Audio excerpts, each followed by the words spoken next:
Doctor Shafiqur রহমানকে যদি আমরা প্রধানমন্ত্রী বানাই, বাইতুল মুকাররমে জুমা পড়ানোর যোগ্যতা উনার আছে না? না আছে?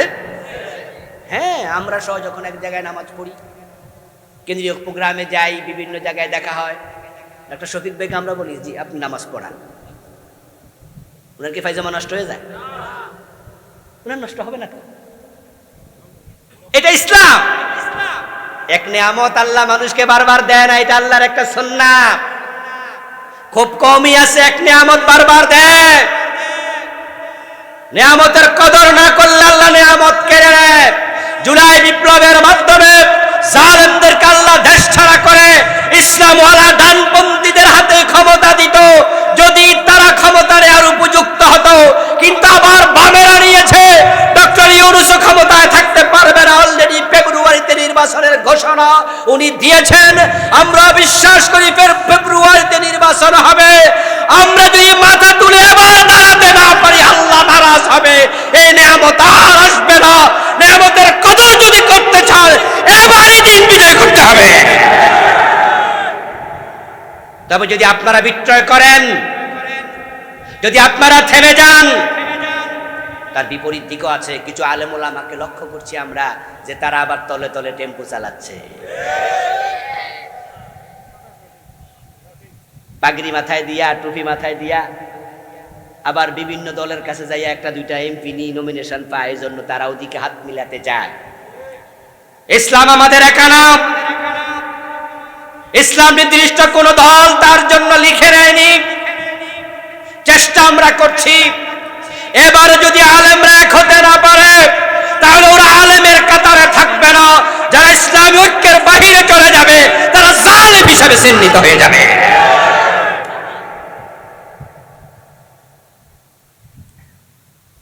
ডাকসুতে সেখানে পাগড়িওয়ালা, আমার মতো বড় পাঞ্জাবিওয়ালা, জুব্বাওয়ালা ছাত্রের পার্সেন্টেজ কত? কত পার্সেন্ট ছাত্র আমার মতো এরকম বড় কোথা গায়ে দিয়ে হাঁটে? তাহলে 1 বা 2%। 1-2% আপনার মতো পাগড়িওয়ালা জুব্বাওয়ালা নাই। তো তারা যদি সবাই মিলে ইসলামওয়ালাদেরকে ভোট দিয়ে আবার ডাকসুতে বিজয়ী করতে পারে, আর আপনারা ইসলামওয়ালারা পাগড়ি মাথায় দিয়ে কোথায় যান? জুব্বা গায়ে দিয়ে কার সাথে মিশছেন? কি বলছেন যে হুজুর জামাত ইসলামীর সাথে আমরা কেমনে একমত? তাদের তো আকীদা ভালো না। দোস্ত, আমার আকীদা বড় খারাপ আপনার কাছে, কিন্তু যাদের সাথে মিশতেন এরা তো আকীদাই নাই। খারাপ আর ভালো তো আরো পরে। কারণ যারা নির্দ্বিধায় ঘোষণা দিয়া বলে আমরা শরিয়া আইন মানি না,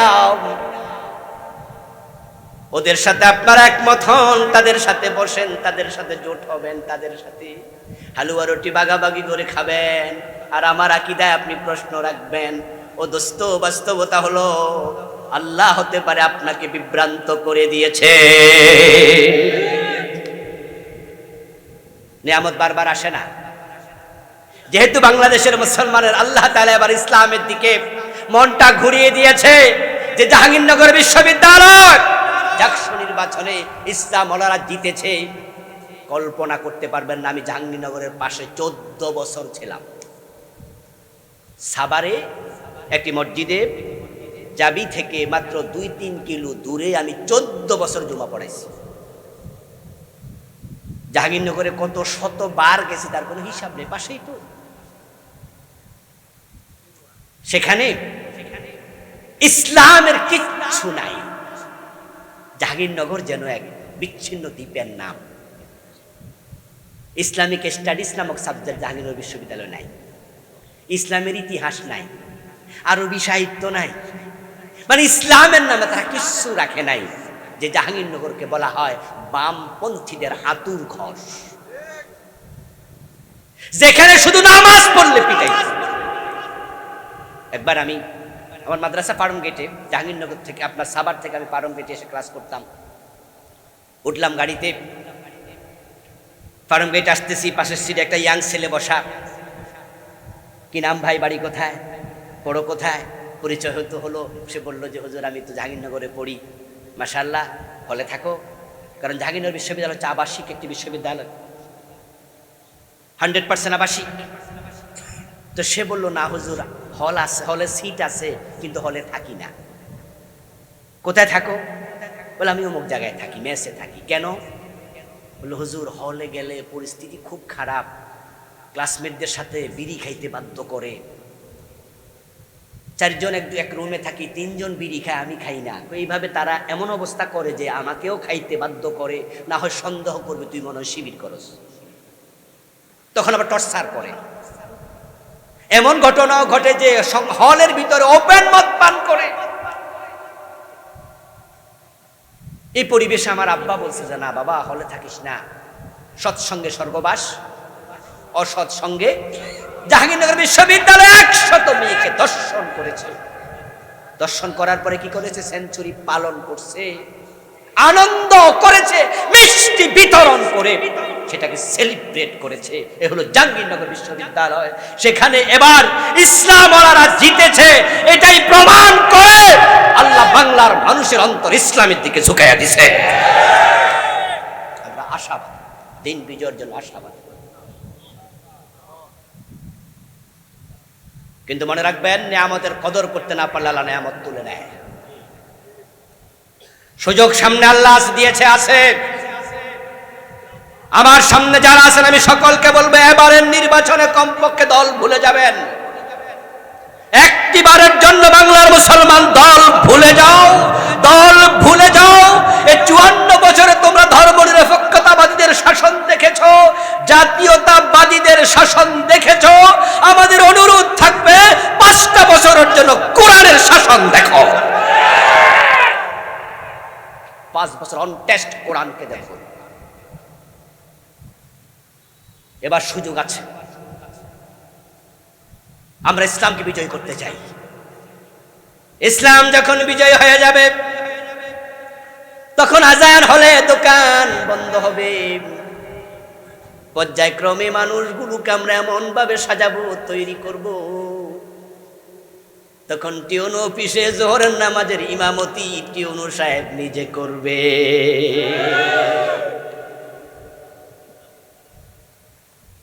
নবীজি মুহাম্মদ সাল্লাল্লাহু আলাইহি ওয়াসাল্লাম, উনি মদিনার প্রেসিডেন্ট ছিলেন, মসজিদে নববীর ইমাম ছিলেন।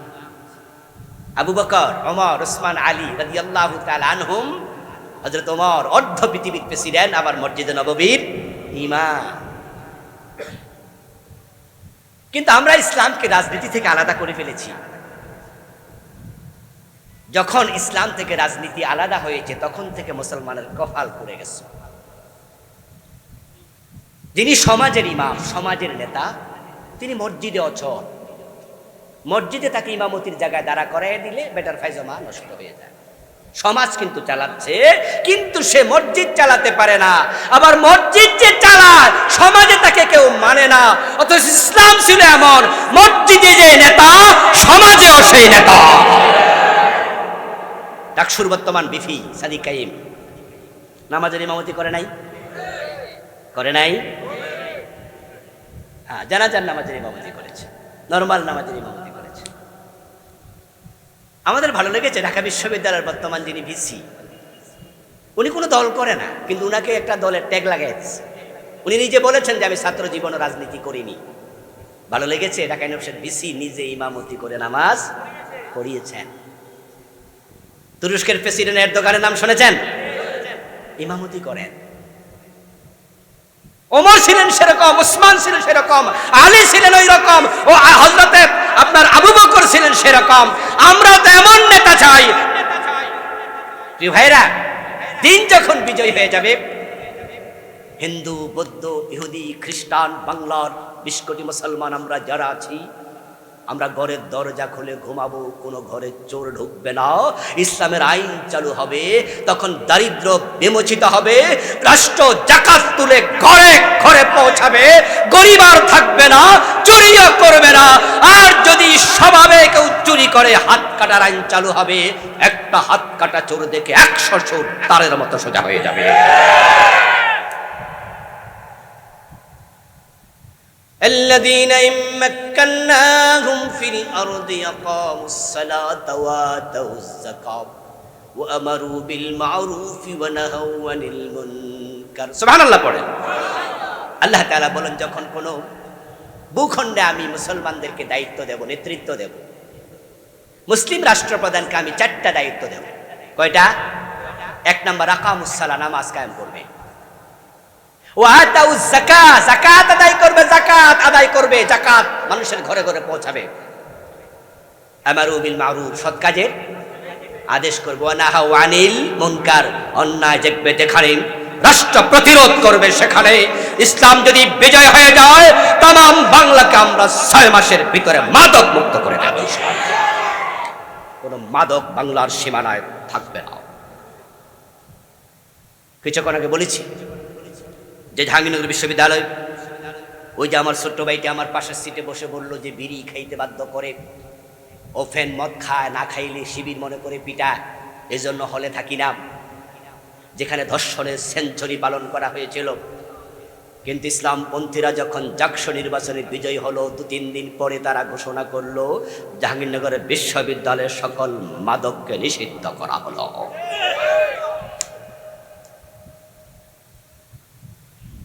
আপনাদের এই নাঙ্গলকোট থানা, এই নাঙ্গলকোট থানাতে কে কে মদ খায়, সকল মাদক সেবীর তালিকা পুলিশের কাছে নাও থাকতে পারে, কারণ ঘরের দরজা বন্ধ করে যদি কেউ মদ খায় পুলিশ তো সেটা দেখে না। তাই কে কে মদ খায় সকলের নাম পুলিশ জানে না, কিন্তু কারা কারা মদের ব্যবসা করে তাদের নাম পুলিশ জানে কিনা? জানা, মানে 14 গোষ্ঠীর ঠিকানা।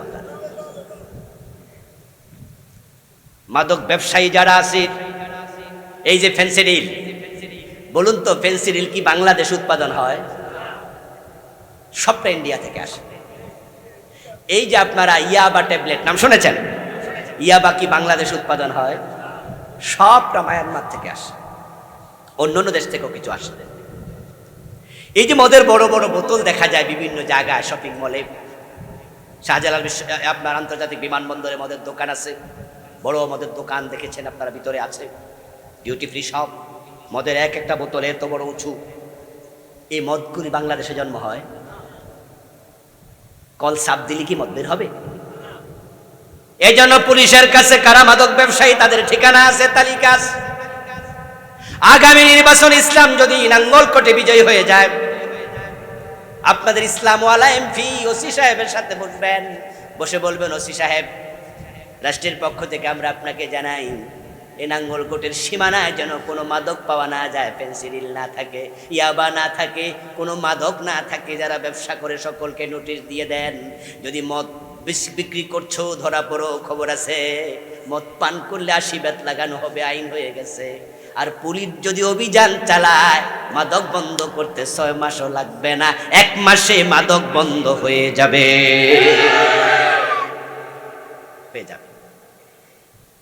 হিন্দুরা ঘরের দরজা খুলে ঘুমাবে, কোন হিন্দুর ঘরে মুসলমান চোর ঢুকবে? মুসলমান চোর যদি চুরি করে, আল্লাহর আইনে কে মুসলিম কে অমুসলিম সেটা দেখবে না, যে চুরি করেছে তার হাত কেটে দেয়া হবে। ইসলাম ফোবিয়া তৈরি করা হয়েছে। গত 15 বছরে বোঝানো হয়েছে যে দেশে ইসলাম যদি আসে, হিন্দু ভাইয়েরা তোমরা কিন্তু বাংলাদেশে থাকতে পারবা না। হিন্দু মহিলাদেরকে ভয় লাগায়, ইসলাম আসলে এই হবে ওই হবে। ওরে বাবা রে বাবা, ইসলাম মানে এক ভয়ের জিনিস। আপনারা বলুন তো, ইসলাম কি ভয়ের জিনিস না শান্তির জিনিস? ইসলাম ফোবিয়া দূর করতে হবে। তবে হ্যাঁ, ইসলাম ফোবিয়া দূর করতে গিয়ে আবার এমন শব্দ ব্যবহার করা যাবে না যেটা শিরকের সাথে মিশে যায়। বাংলাদেশে হিন্দুদের দুর্গাপূজা চলছে, হিন্দুরা দুর্গাপূজা করবে, শেষ হয়ে গেছে গতকালকে না, আজকে তাদের পূজা শেষ হলো। এই দুর্গা পূজার পরে কিন্তু আরেকটা আছে, 2 দিন পরে আরেকটা আছে, পরে আরেকটা হবে। ওদের 12 মাসে 13 পূজা হয়। হিন্দুরা পূজা করবে, কোরআনে তাদেরকে আক্রমণ করার জন্য, বাধা দেওয়ার জন্য কি একটি আয়াত আছে? লাকুম দীনুকুম ওয়ালিয়া দীন, লা ইকরাহা ফিদ্দীন। ইসলামে বাড়াবাড়ি নাই, তাদের ধর্ম তারা পালন করুক। বরং যদি কোনো ব্যক্তি উগ্রতা দেখায়, কোন হিন্দুদের মন্দিরে আক্রমণ করে, আমরা ইসলামওয়ালারা হিন্দুদের পাশে দাঁড়িয়ে আক্রমণ প্রতিহত করব। ইসলাম যতটুকু নিরাপত্তা দিয়েছে, আমরা তাদেরকে 100% তা নিশ্চিত করব। পুলিশ নিয়োগ করা হবে, বৌদ্ধদের ফেগড়ায় হিন্দু পুলিশ নিয়োগ থাকবে, হিন্দুদের মন্দিরে থাকবে, বিজিবি যাবে, যদি নিরাপত্তার প্রয়োজন হয় সেনাবাহিনী দেওয়া হবে, তাদেরকে 100% নিরাপদ করা হবে। ইসলাম নিরাপত্তা দেয় সকলের জন্য। কিন্তু মুসলমান সাবধান, এমন শব্দ ইউজ করা যাবে না আবার যেটা শিরকের পক্ষে চলে যায়। লাকুম দীনুকুম, তাদের ধর্ম তাদের, আমাদের ধর্ম আমাদের। আমাদের ধর্মে কি মূর্তি পূজা জায়েজ না হারাম? ছোট হারাম না বড় হারাম? এটাকে সাপোর্ট করা যাবে? হালকা মনে করা যাবে? এই জন্য আবার এমন শব্দ ইউজ করা যাবে না। মত বিনিময় হবে। ইসলাম ফোবিয়া দূর করার জন্য হিন্দুদের সাথে বৌদ্ধদের সাথে মত বিনিময় হবে। নিরাপদ জায়গায় হোক, সুন্দর জায়গায় মত বিনিময় হোক। আমরা হিন্দু ভাইদেরকে মেসেজ দিতে চাই, ইসলামে দেশে আসলে তোমাদের কোনো ঝুঁকি নাই, কোনো টেনশন নাই, বরং আমাদের কাছে তোমরা পবিত্র আমানত। আমরা তোমাদের সম্পদ দখল করব এমন কোনো সম্ভাবনাও। চাঁদা আমরা চাইব না, চাঁদা আমরা কাউকে নিতেও দেব না। কিন্তু আবার ভাব বিনিময় করতে গিয়ে এমন শব্দ, বারবার বলছি, খুব সেনসিটিভ বিষয়, খুব সেনসিটিভ। আপনার মুখ থেকে যেন এমন শব্দ বেরিয়ে না যায় যেটা আপনাকে আবার কুফরের দিকে ডাইভার্ট করে, শিরকের দিকে ডাইভার্ট করে, সফটনেস তৈরি করে শিরকের প্রতি। প্রিয় ভাইয়ের, তামাম পৃথিবীতে মুসলমান আজকে মাজলুম, শুধু বাংলাদেশে নয়। দেখেছেন আপনারা ফিলিস্তিনে কিভাবে গাজা উপত্যকাকে একটি মৃত্যুপুরীতে পরিণত করা হয়েছে। হাজার হাজার বনি আদমকে বোম মেরে হত্যা করে ইসরায়েলের হায়ানাগুলো ক্ষান্ত হয় নাই, তাদেরকে তারা অনাহারে রেখেছে। বিশাল দুর্ভিক্ষ চলছে গাজায়। যারা খাবার পাঠানোর জন্য সমুদ্রে জাহাজ এনেছে, ওই জাহাজগুলো আজকে বাধা দিয়েছে। ইসরায়েলের হীন আচরণ আমরা তীব্র নিন্দা জানাচ্ছি। আরব বিশ্বকে, পাকিস্তানকে, তুরস্ককে যথাযথ ভূমিকা রাখার আহ্বান জানাচ্ছি। ফিলিস্তিনের মুসলমানের পক্ষে আমাদের বক্তব্য, আমাদের কথা। আরব বিশ্ব মাথা তুলে দাঁড়াও।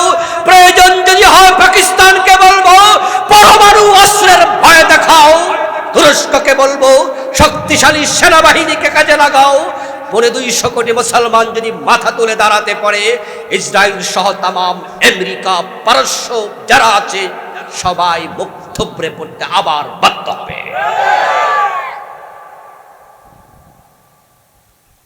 কিন্তু যদি আপনারা থেমে যান, চুপ করে যান, তাহলে বাংলাদেশও দিনের বিজয় হবে না, ফিলিস্তিনের মুসলমানেরও মুক্তি আসবে না।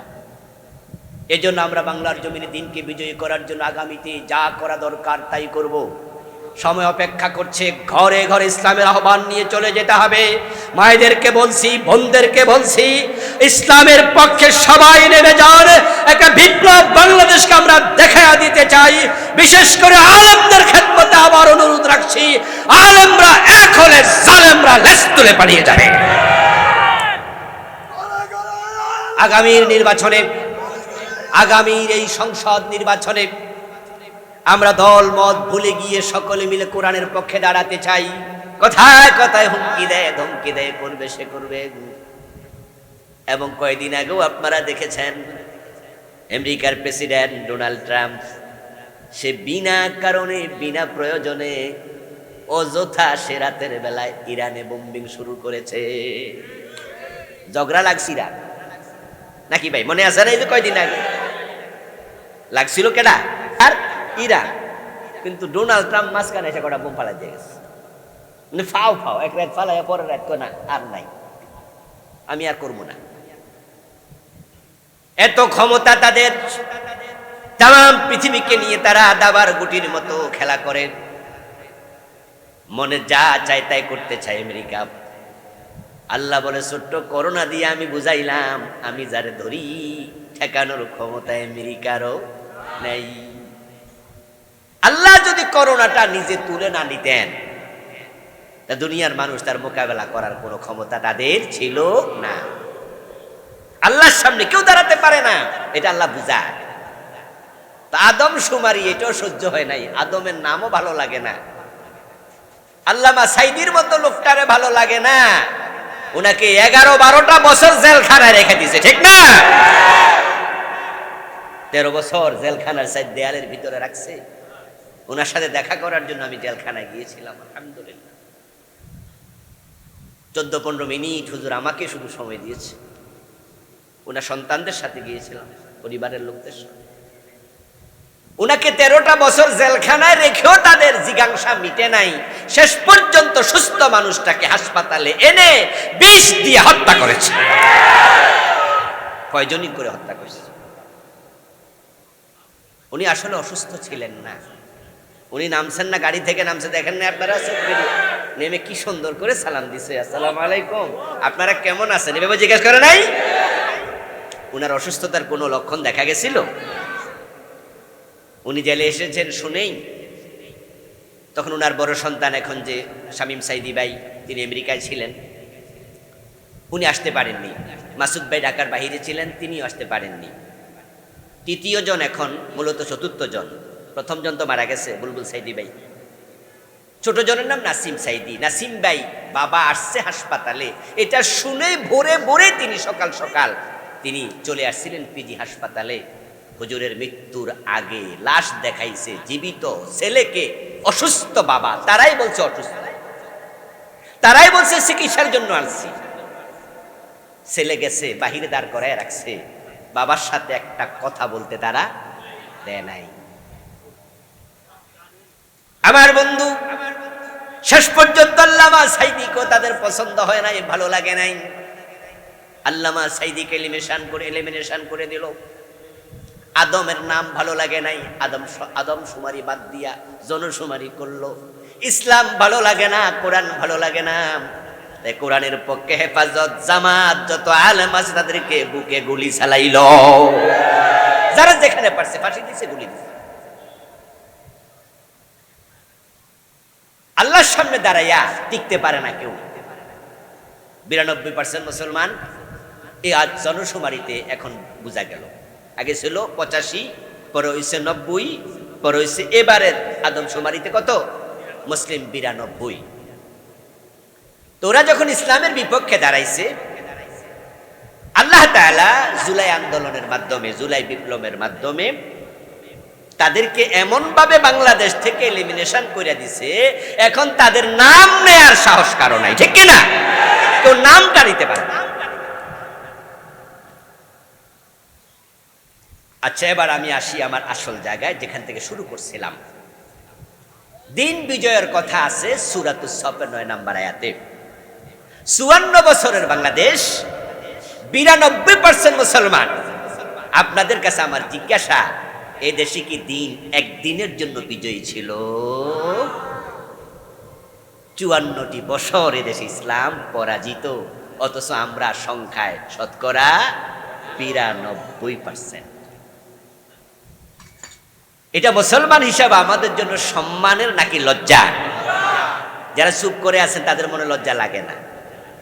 আপনার ইসলাম এখানে পরাজিত, অথচ আপনারা 92%, এটা সম্মানের না লজ্জার?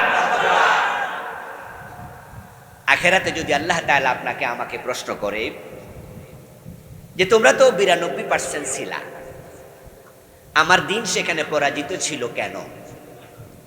জবাব দিতে পারবো তো আমরা? পারবো? আল্লাহ যদি আপনাকে প্রশ্ন করে যে 92% মুসলমানের দেশে তোমাকে আমি পাঠাইছি, প্রিয় ভাইরা, আমাদেরকে আল্লাহ চাইলে কি কাফেরের দেশে পাঠাইতে পারতেন না? 92% মুসলমানের এই বাংলাদেশে জন্মগ্রহণ করে আমরা কত সৌভাগ্যবান, কাফেরের দেশে না গেলে বুঝতে পারবেন না। আমি গতকালকে রাতে জাপান থেকে এসেছি, এই রাতে আর কি 3টা, মাত্র 2 দিন ছিলাম। তা আমার মেয়ে, ছোট মেয়েটা, আমার একটাই মেয়ে, তো সে আমাকে হোয়াটসঅ্যাপে মেসেজ পাঠাইছে, আব্বু লজেন্স ছাড়া বাড়িতে আসতে পারবা না, লজেন্স নিয়ে আসতে হবে। তো আমি বললাম যে ঠিক আছে মা, দেখি হালাল পাইলে আনবো। শব্দ বুঝছেন কিন্তু, হালাল পাইলে আনবো। কারণ আমি এই 2 দিনের সফরে সেখানে দেখেছি যে আমাদের বাংলাদেশি ভাইরা, তারা কোনো হোটেলে ঢুকেই খেয়ে ফেলবে এ সুযোগ নাই।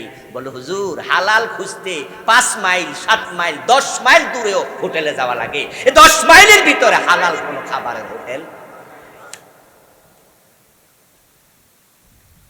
লজেন্স আবার হালাল কি? লজেন্স আবার হারাম হয় নাকি? বলে হ্যাঁ হয়তো, কারণ তারা লজেন্সে অ্যালকোহল মিশায়। প্রতিটা খাবারে শুকরের চর্বি থাকবে যদি ভাজি করে। কিসের চর্বি? আমি হিরোশিমা দেখতে রওনা দিলাম।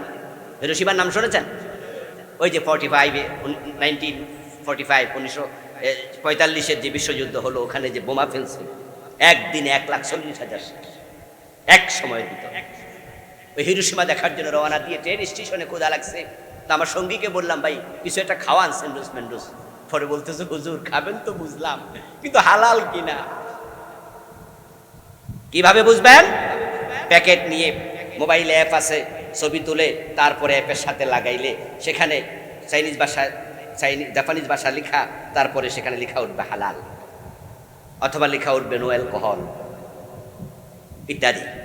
তাহলে বুঝবে এটা হালাল। একটা স্যান্ডউইচ খাবো, তাই 5টা 7টা দোকান খুঁজে তারপরে একটু বের করা লাগে।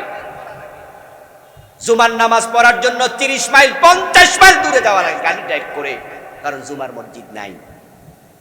আজান শুনে না কখনো এমন জায়গা। আর বাংলাদেশে 92% মুসলমান। আল্লাহ আমাদেরকে এমন দেশে পাঠাইলো, ফজরের টাইম আজান শুনতে শুনতে ঘুম থেকে ওঠে। কি বড় সৌভাগ্য আমাদের। আমার বন্ধু, আল্লাহ তাআলা যদি হাসরের ময়দানে আমাদেরকে প্রশ্ন করে, বান্দা তোরে আমি সায়নায় পাঠাইতে পারতাম, বৌদ্ধের দেশে আজান শুনতে পেতি না। আমেরিকায় পাঠাইতে পারতাম, খ্রিস্টানের দেশে আজান শুনতে পাইতি না। তোরে আমি পাঠাইছি এমন বাংলাদেশে, যেখানে ফজরের টাইমে চারদিকে মসজিদের আজান শুনে তুই ঘুম থেকে জেগে উঠিস। ওই 92% মুসলমানের দেশে দিন পরাজিত ছিল। দিন বিজয়ের জন্য তুই কি ভূমিকা রাখছিস সে জবাব দে।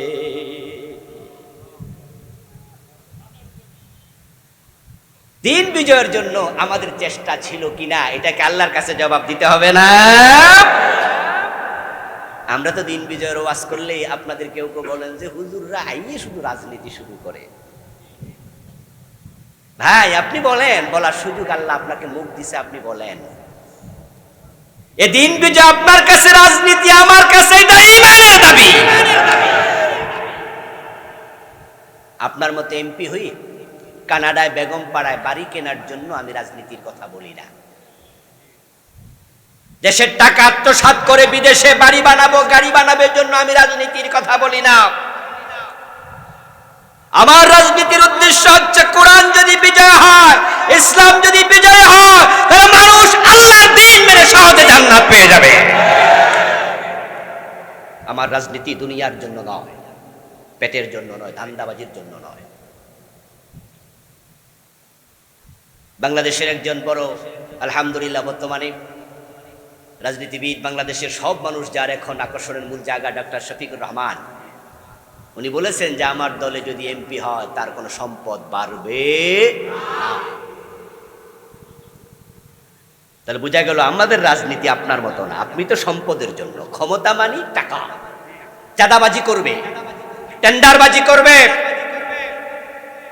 ক্ষমতা পাইলে আঙ্গুল ফুলে কলা গাছ হয়ে যাবে, এর আপনার রাজনীতি। আর আমার রাজনীতি হচ্ছে ক্ষমতা পাইলে আল্লাহর আইন কায়েম হবে, সুদ বন্ধ হবে, ঘুষ বন্ধ হবে, সিনেমা হল বন্ধ হবে, অন্যায় বন্ধ হবে, সাদাবাজি বন্ধ হবে। ইসলাম শব্দের অর্থ কি? শান্তি। ইসলামের অর্থ আত্মসমর্পণ, তার মাধ্যমে শান্তি আসে। আসলিম তাসলাম, আল মুসলিম মান সালামা আল মুসলিমুনা মিন লিসানিহি ওয়া ইয়াদিহি, শান্তি। চাঁদাবাজি যখন থাকবে না তখন ব্যবসায়ীরা আরামে ব্যবসা করবে, এটার নাম শান্তি, ঠিক কি না? চাঁদাবাজি যখন থাকবে না তখন দ্রব্যমূল্য কম থাকবে, গরিব মানুষ কিনে শান্তিতে খাইয়া থাকতে পারবে, ঠিক কি না? আমার বন্ধু, ইসলাম মানে শান্তি। শান্তির প্রয়োজনে আমার রাজনীতি। মিশরের বিশ্ববিখ্যাত আলেম হাসান আল বান্না তিনি বলেছিলেন, I call you to the teaching of Islam, to the rules of Islam, to the way of Islam. If this means politics to you, then this is our politics. বলছে, আমি তোমাকে আল্লাহর কোরআনের আইনের দিকে ডাকি, আমি তোমাকে ইসলামের রাস্তার দিকে ডাকি, আমি তোমাকে আল্লাহর পথে ডাকি। যদি এই ডাকার নাম রাজনীতি হয়, তাহলে এটাই আমার রাজনীতি। আল্লাহর কাছে জবাব আপনাকে দিতে হবে। যদি হাসরের ময়দানে আল্লাহ জিজ্ঞাসা করে ইসলাম বিজয় করার জন্য তুই কি করেছিস, জবাব দিতে না পারলে শাস্তির সম্ভাবনা আছে না নাই? এবার আপনাদের কাছে আমার প্রশ্ন, দয়া করে সবাই বুঝে শুনে উত্তর দিয়েন।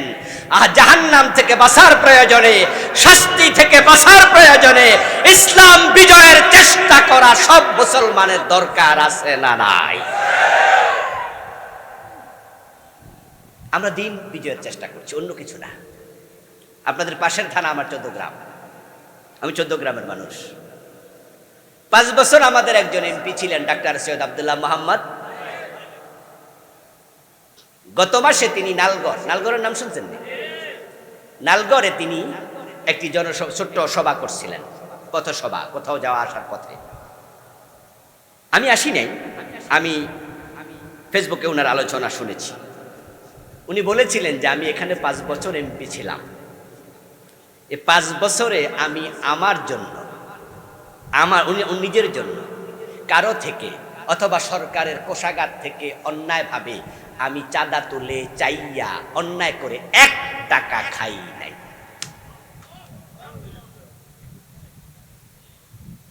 এভাবে বুকে হাত দিয়া হারাম খাই নাই আমি, এ কথা বলার সাহস কি অন্যদের আছে? আমার প্রিয় ভাইরা, সাইড টক করা দরকার নাই, মনোযোগ দিয়ে শুনুন। দিন বিজয়ের কথা সূরা সফের 9 নম্বর আয়াতে আছে।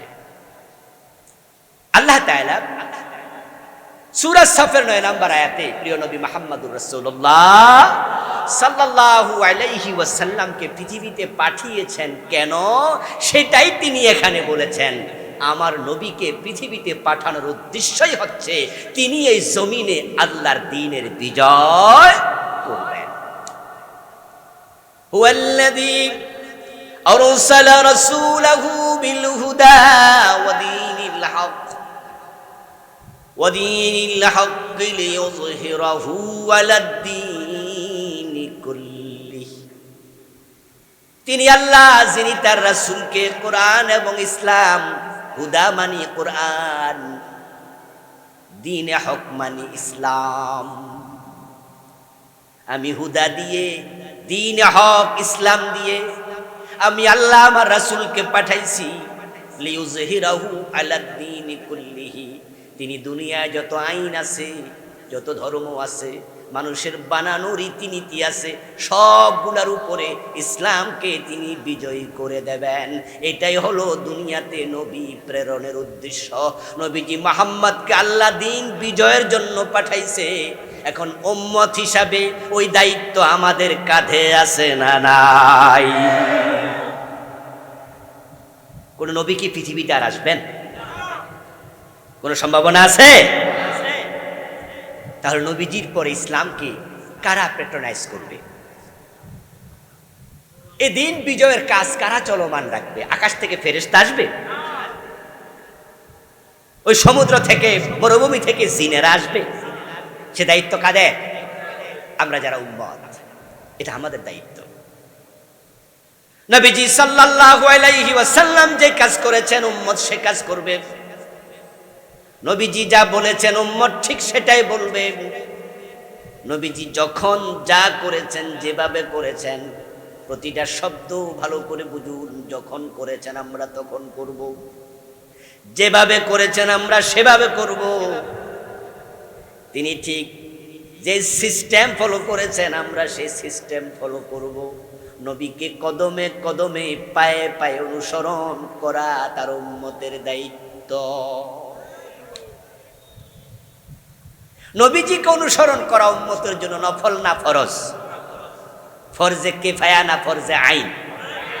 যদি নবীকে অনুসরণ না করেন কপালে জান্নাত নাই। আল্লাহ তাআলা কোরআন মাজিদে বলেন, কুল ইন কুনতুম তুহিব্বুনাল্লাহ ফাত্তাবিউনি। যদি তোমরা আল্লাহকে ভালোবাসতে চাও, আল্লাহর ভালোবাসা পেতে চাও, ফাত্তাবিউনি, আমি আল্লাহ অর্ডার করছি, হে নবী আপনি জানাইয়া দেন তোমরা আমি নবী মুহাম্মদকে অনুসরণ করো। নবী মুহাম্মদ সাল্লাল্লাহু আলাইহি সাল্লামের অনুসরণের নাম ইসলাম। কারণ নবী মুহাম্মদ নিজে হচ্ছেন জীবন্ত ইসলাম। তিনি হচ্ছেন প্র্যাকটিক্যাল ইসলাম।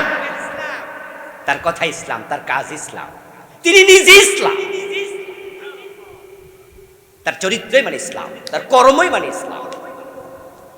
এই জন্য আল্লাহ তাআলা বলেছেন, মান ইউতির রাসূল ফাকাদ আতা আল্লাহ, কোরআনের আয়াত। যে ব্যক্তি নবীকে অনুসরণ করলো সে যেন আল্লাহকে অনুসরণ করল। উনি নিজে ইসলাম। একজন তাবী নাম সাদ বিন হিশাম রাহিমাহুল্লাহ, উনি একদিন মা আয়েশা সিদ্দিকা রাদিয়াল্লাহু তাআলা আনহার কাছে গেলেন, গিয়ে বললেন যে মা আয়েশা, রাসূলুল্লাহ সাল্লাল্লাহু আলাইহি সাল্লামকে দেখার সৌভাগ্য আমার হয়নি। আমি আপনার কাছে জানতে আসছি যে নবীজি তার চরিত্র কেমন ছিল, নবীজি কেমন কথা বলতেন, চলতেন, থাকতেন ইত্যাদি। আমি ওনার চরিত্র সম্পর্কে জানতে আসছি। মা খুলুক রাসূলিল্লাহি সাল্লাল্লাহু আলাইহি ওয়াসাল্লাম মা আয়েশাকে জিজ্ঞাসা করছে রাসূলের চরিত্রটা কেমন। সাদ বিন হিশাম রাহিমাহুল্লাহকে মা আয়েশা জবাব না দিয়া উল্টা প্রশ্ন করলেন, আওয়ালা তাকরাউল কোরআন, এই আল্লাহর বান্দা তুমি কি কোরআন পড়ো না? সাদ বিন হিশাম বলেন, হ্যাঁ আমি কোরআন পড়ি। মা আয়েশা সিদ্দিকা রাদিয়াল্লাহু তাআলা আনহা তখন বললেন, কানা খুলুকুল কোরআন, কোরআন যদি পড়ো নবীজির চরিত্র কেমন এটা আমার এই প্রশ্ন করে জিজ্ঞাসা করে জেনে নেওয়া লাগবে না, কোরআনটাই হলো নবীজির চরিত্র।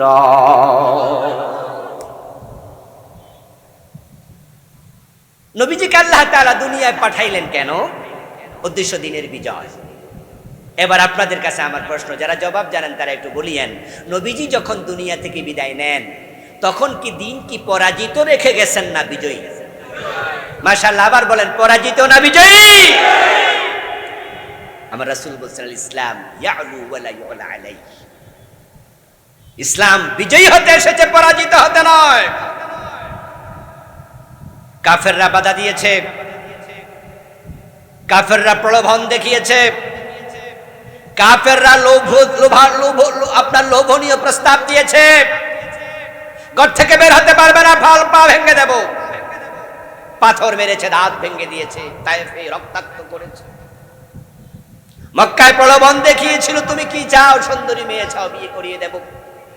মক্কার নেতা হতে চাও, নেতৃত্ব তোমার হাতে তুলে দেব।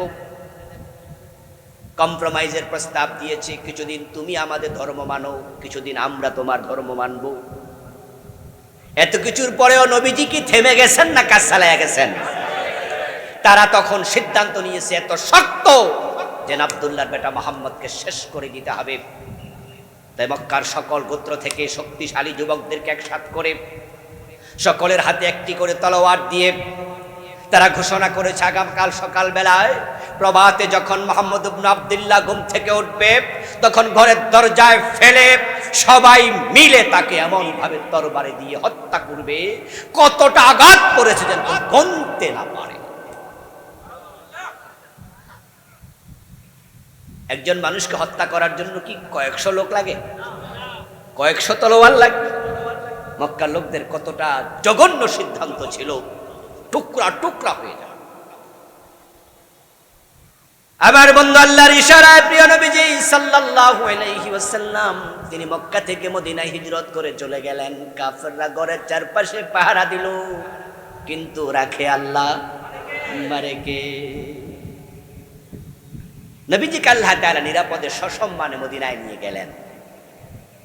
মক্কা ইসলামের বিজয় হলো না, রাসূলুল্লাহর কাজ কিন্তু থামে নাই, চেষ্টা চলছে। যাওয়ার পথে তিনি মনে মনে ভাবছেন, আচ্ছা দিন বিজয়ের জন্য আল্লাহ আমাকে দুনিয়ায় পাঠালো, মক্কায় তো আমি দ্বীনের মূল কিতাব কি, ইসলামের মূল কিতাব কি, বাকি কিতাবগুলো তার ব্যাখ্যা। মূলত কিতাব শুধু একটা, কয়টা? যালিকাল কিতাবুল লা রাইবা ফি, সন্দেহাতীত কিতাব একটা, কোরআন। যে কোরআন বিজয়ী হবে, ইসলাম বিজয়ী হবে। আমি তো সে কোরআন নিয়ে মক্কার সংসদে ঢুকতে পারি না, বিজয়ীটা হবে কেমনে? কাফেররা তো সিদ্ধান্ত নিয়েছে লা তাসমাউ লিহাদাল কুরআনি ওয়ালগাউ ফীহি লাআল্লাকুম। মক্কার সংসদ ভবনের নাম ছিল দারুন নাদওয়া। মক্কার কাফেররা আবু জাহেলের নেতৃত্বে দারুন নাদওয়াতে বসে তারা সিদ্ধান্ত নিছে লা তাসমাউ লিহাদাল কুরআন। ও মক্কার লোকেরা শোনো, মুহাম্মদ ইবনে আব্দুল্লাহ যেখানে কোরআন পড়বে সেখানে কোরআন শুনতে যাওয়া যাবে না। আরে কোরআন নিয়ে আমি সংসদ ভবনে ঢুকবো, কোরআনের আইনে দেশ চালাবো, ইসলাম বিজয় করব, ও তো বহুত পরের কথা। কোরআন নিয়ে তো আমি ঢুকা দূরের কথা। আমি যদি মরুভূমিতে বসে কোরআন পড়ি, মক্কার লোকদের সিদ্ধান্ত সেখানেও যেন কেউ শুনতে না যায়, যাওয়া নিষেধ। এখানে শেষ না, ওয়ালগাউ ফীহি, তাদের দ্বিতীয় সিদ্ধান্ত ছিল কোরআন যেখানে পড়বে সেখানে গন্ডগোল লাগাইতে হবে। নাউজুবিল্লাহ পড়েন, 144 জারি করে দিতে হবে, গন্ডগোল লাগাই দিতে হবে। ঠিক গত 15 বছরে এই স্বৈরাচার ফ্যাসিস্টরা তারা বাংলাদেশে অসংখ্য মাহফিল 144 জারি করেছে। আমাকে তো আমার 14 গ্রামে এক যুগের বেশি একটা মাহফিল করতে দেয়। আমার নিজের থানাতে আমি একটি প্রোগ্রামও করতে পারিনি এক যুগের বেশি, 12 বছরের বেশি। অন্য অন্য থানায় গেলে কত অনুমতি, ঠিক না? আরে সাদা মিয়ার অনুমতি, কালা মিয়ার অনুমতি, ল্যাংরা মিয়ার অনুমতি, খোরা মিয়ার অনুমতি। মনে হয় যেন মাহফিল কমিটি দৌড়াতে দৌড়াতে পায়ের জুতার তলা ক্ষয় হয়ে গেছে, ঠিক না? অনুমতি দেয় না। ওসির কাছে যাও, ওসির কাছে গেলে টিউনোর কাছে যাও। কালীগঞ্জে একজন মহিলা এমপি ছিলেন, পরে তিনি মহিলা বিষয়ক প্রতিমন্ত্রী হয়েছিলেন। আওয়ামী লীগের একজন নেতা, উনি আমার মাহফিল করবেন কালীগঞ্জ, মানে আমি গাজীপুরের কথা বলছি, গাজীপুরের একটা থানার নাম। ওই ভাই আমার সাথে খুব ভালো সম্পর্ক, তিনি যদি আওয়ামী লীগ করেন আমাকে খুব পছন্দ করেন, ভালোবাসেন। ওনার সাথে পার্সোনাল একটা সম্পর্ক আমার। বললেন যে হুজুর আপনাকে দেন মাহফিল করাবো। আমি বললাম যে ভাই আপনার এলাকায় গেলে তো ডিস্টার্ব করে, মাহফিল তো দেবে না। বলে আমি মন্ত্রীর সাথে কথা বলেছি, উনি দেবে। আমি বললাম যে মন্ত্রী তো ডিস্টার্ব করবে না, ডিস্টার্ব করবে ওসি। বলে ওসি ডিস্টার্ব করে কেমন? উনি হাসি উড়াই দিলেন, বললেন বলেন কি, মন্ত্রী যদি বলে দেয় ওসি কিছু করবে? এসপি তো ভয়ে কথা বলবে না। আমি বললাম আচ্ছা ঠিক আছে। কিছুদিন পরে আবার জানতে চাইলাম এই অনুমতি হয়েছে? বলে আমি ঢাকায় গেছি, আফা একবারে লিখিত অনুমতি দিয়ে দিচ্ছি।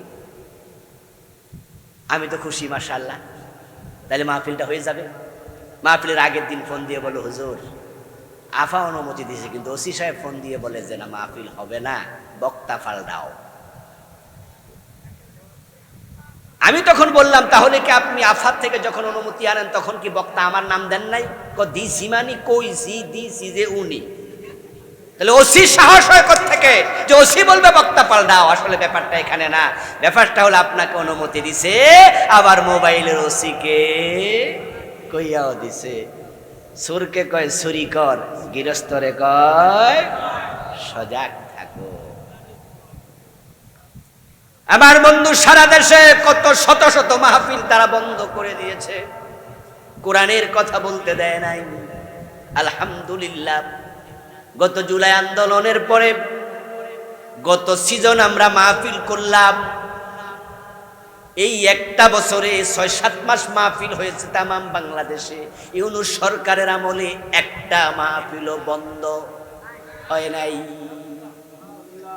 বন্ধ হয়েছিল? ইউনূস গভর্নমেন্টের আমলে একটা মাহফিল কোথাও বন্ধ হয়েছে আমি শুনি নাই।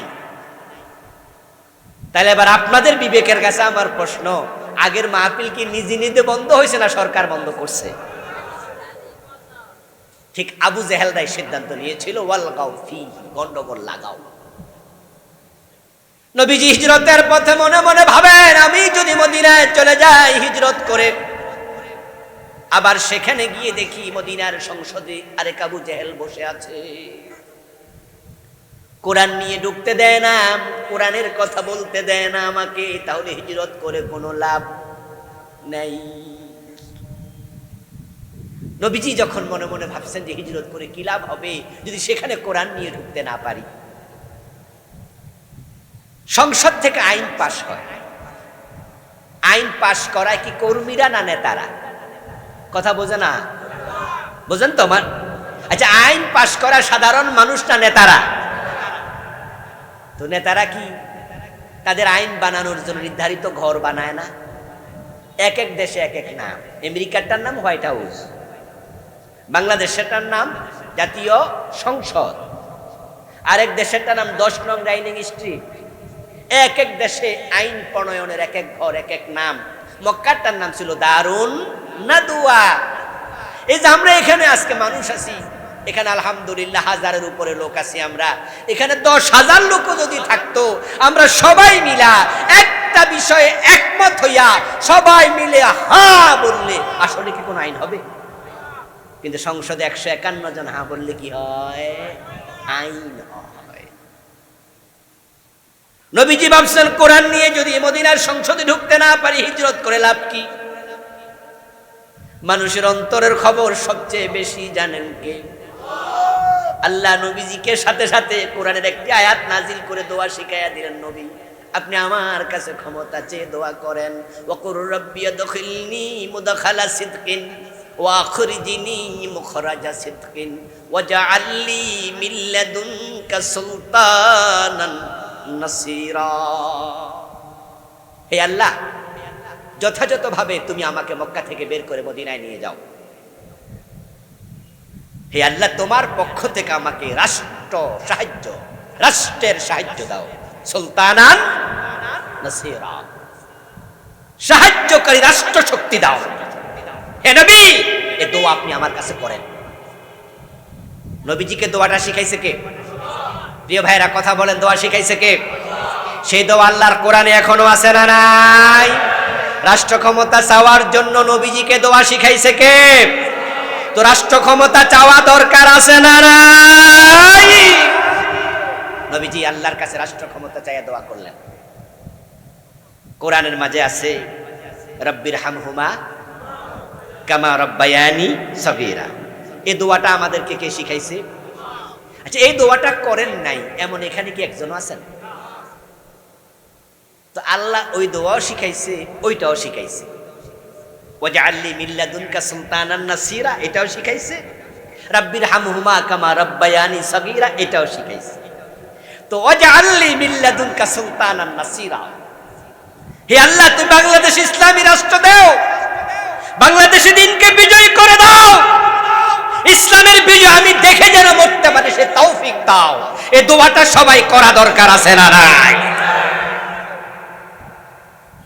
আল্লাহর দিন বিজয়ী হবে, আল্লাহর কথা সব মানুষ চলবে।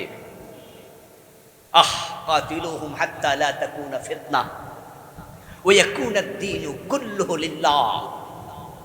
আল্লাহ বলো, দুনিয়ার মানুষেরা, জমিন থেকে ফিতনা দূরীভূত হওয়া পর্যন্ত তোমরা লড়াই চালাও, চেষ্টা চালাও, সংগ্রাম চালাও। ফিতনাও থাকবে, মুসলমানও থাকবে, এটা হতে পারে না। যেই ভূখণ্ডে ইসলাম থাকে সেই ভূখণ্ডে ফিতনা থাকে না। আর আল্লাহর জমিন মানুষের আইনে চলবে, এর চেয়ে বড় ফিতনা হতে পারে না। প্রিয় ভাইরা, একটু বলুন তো জমিনের মালিক কে? সবাই বলেন, জমিন কার? তাহলে জমিনে আইন চলবে কার? 54 বছর আল্লাহর আইন কি চলছে? এই যে এখন ডক্টর ইউনূস ক্ষমতায়, বেড়া কি আল্লাহর আইনে দেশ চালাচ্ছে? আরে আমরা কপাল পোড়া জাতি। এই জুলাই আন্দোলনে 2000-এর কম বেশি লোক শহীদ হতো। এবারের আন্দোলনটা করেছে পুরা ডাইনপন্থী লোকেরা, বামপন্থীরা না। বামপন্থী তো শতকরা 99 জন আওয়ামী লীগের পক্ষে ছিল, ঠিক কিনা? ওরা আওয়ামী লীগ পন্থী ছিল। ইন্ডিয়া জাসদ বাসদ যা আছে বাংলাদেশি বাম, এ রাম বাম সব ছিল আওয়ামী লীগের পক্ষে। কিন্তু দুর্ভাগ্য হলো যে 2000 শহীদ হলো, ডানপন্থীরা জীবন দিল, সরকার আইলো আবার বাম। ডক্টর ইউনূসের যে উপদেষ্টা পরিষদ, এখানে দেখেন প্রায় গুলাই বাম। সর্বপ্রথম তারা যে একটা সরকারকে প্রস্তাবনা দিল, সংস্কার প্রস্তাব, আমরা তো সংস্কার চেয়েছি, সংস্কার হোক, সংস্কার হোক। ইউনূসও বলছে আমি সংস্কার করতে চাই।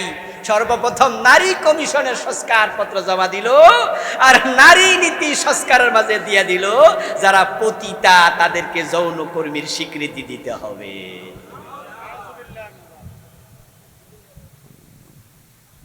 কি পরিমাণ বাম চিন্তা থাকলে এই প্রস্তাব দিতে পারে? শহীদ হলাম আমরা, ক্ষমতা পাইল বামেরা। আচ্ছা, আপনাদের কাছে আমার জিজ্ঞাসা, পতিতাবৃত্তি, টাকা দিলে জেনা করা, এই যে টাকার বিনিময় বেশ্যাবৃত্তি, এটা কি কর্ম না অপকর্ম? কাম না আকাম? তো এটাকে যৌনকর্মী বলা হবে কেন? কামই না, এটা তো আকাম।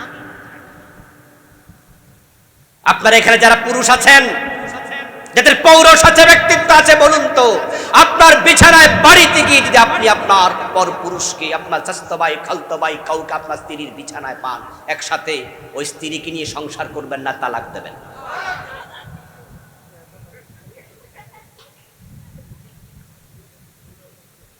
গাম্ভীর্যতা ধরে রাখুন, কারণ যারা আমাদের কাছে বড় নিকৃষ্ট জিনিস। কোন ব্যক্তিত্ব সম্পন্ন পুরুষ তার মেয়ে জেনা করবে, তার বউ জেনা করবে, তার আত্মীয় জেনা করবে, এটা সহ্য করবে না, এটা অপকর্ম। তাম পৃথিবীতে যত ধর্ম আছে, সকল ধর্মে জেনা ব্যভিচার নিন্দিত। আর তারা এসে বলছে যৌনকর্মীর স্বীকৃতি দাও। আবার বন্ধু, তারা এসে বলল ইসলাম মানলে নাকি নারীরা ঠকে, তাই ইসলামী চিন্তা চেতনা দূর করে দাও। সরকার ক্ষমতা আনলাম আমরা শহীদ হইয়া, আমরা রক্ত দিয়া, কিন্তু সেই ক্ষমতা আবার বামেরা নিয়ে গেল। এখন আপনারাই বলুন, গত 54 বছর দিন পরাজিত, আবার শহীদ হলাম আমরা, ক্ষমতা আসলো সরকারি অনুষ, এখনো দিন পরাজিত। আমরা কি এভাবে চলতে চাই, নাকি দিন বিজয়ের জন্য সংগ্রাম শুরু করা দরকার? প্রিয় ভাইরা, এই জি, ওর পাশে একজন বসেন, ওর পাশে একজন বসে ওকে নিয়ন্ত্রণ করেন। ভাই তুমি আর আইসো না, মনে রাখবেন। আচ্ছা, যৌবন কাল মানুষের জীবনে কি বারবার আসে? কথা বলে না ভাইরা, বলুন না, যৌবন কাল কি বারবার আসে? যৌবনের যত্ন নাও, এটা বারবার আসবে না। নবীজি সাল্লাল্লাহু আলাইহি সাল্লাম দোয়া করলেন, হিজরতের পথে আল্লাহ রাষ্ট্র শক্তি দিয়ে সাহায্য করো। এবার বলুন তো, নবীজির দোয়া কি কবুল নাকি ফেরত? কথা বলে না কেন ভাইরা? নবীজি যখন মদিনায় গেলেন, ইসলামী রাষ্ট্র হইছে। ইয়েস। কারণটা কি? কারণ হচ্ছে নবীজি দোয়া করছেন কার কাছে? ক্ষমতার মালিককে। তো দোয়া কবুল আল্লাহ দিয়ে দিছে, আল্লাহ হাতে দিয়ে দিছে। নবীজি দোয়া করলেন, আল্লাহ বলে নবীজি সাল্লাল্লাহু আলাইহি ওয়াসাল্লাম বলেছেন, মানুষের অন্তর হলো আল্লাহ তাআলার 2 আঙ্গুলের মাঝখানে। মানুষের অন্তর কার আঙ্গুলের মাঝখানে? আল্লাহর যেদিকে ফিরায় সেদিকে ফিরে যায়। মদিনার লোকেরা নবীজিকে এমন ভাবে রিসিভ করলো, নারী পুরুষ, ছোট বড়, আবাল বৃদ্ধ বনিতা, আউস খাজরাজ, বনু নজির, বনু কোরাইজা, বনু কায়নুকা, মুসলমান, ইহুদি, খ্রিস্টান যারা আছে মদিনায়, মুনাফিক গুলো সারা মদিনার প্রায় সব মানুষ একসাথ হইয়া নবীজিকে কান্দে তুলে নাচতে শুরু করলো।